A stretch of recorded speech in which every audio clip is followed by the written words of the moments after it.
Okay, so we are nearly wrapped up here, but I want to say one thing before we go.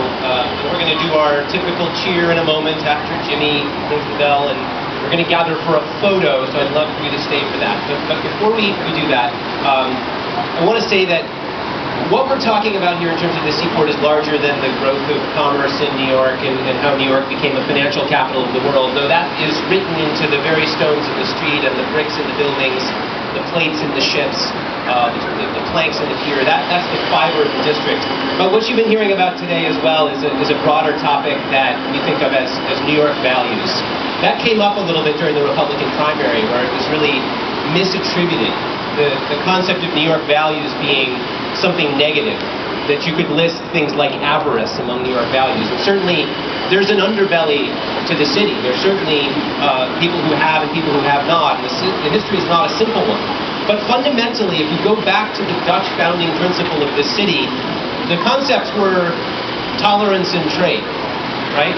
New York is the only major port in the U.S., the only East Coast port that was founded on economic principles rather than religious ones. And it grew as a city adopting later values that rewarded things like ambition. And so when we think about the city that never sleeps, you think about iconic phrases that represent this place. The famous song that was done by, I can't remember who wrote it, but Liza Minnelli did it, Frank Sinatra did it. If I can make it there, I'll make it anywhere. City that never sleeps. These are things that go to a set of New York values that are very different, that make New York a place of aspiration, a place of ambition, a place of possibility. And as we enter the second 50 years of the museum, those concepts will be ever more present in our programming and in what we do. So today, as we ring the AMBROSE bell, we're ringing that bell as a bell that represents the concept of immigration and plurality and tolerance that has been a New York value going back for hundreds of years. In fact, we have a famous sign at the front of our city. It's shaped like a woman with a torch upraised, and it says, "Give me your tired, your poor, your huddled masses, yearning to breathe free." And that's a powerful symbol that says this city actually welcomes those who would like to come here and have their go at it.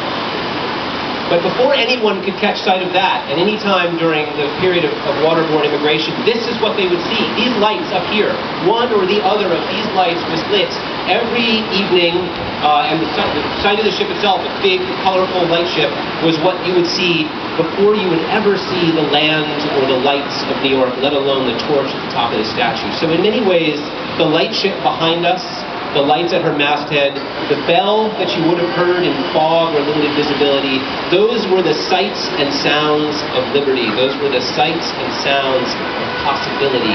Those were the sights and sounds of hope. So, Jimmy Van Bramer, will you please do the honor of kicking off our 50th year with a robust ringing of the bell of AMBROSE?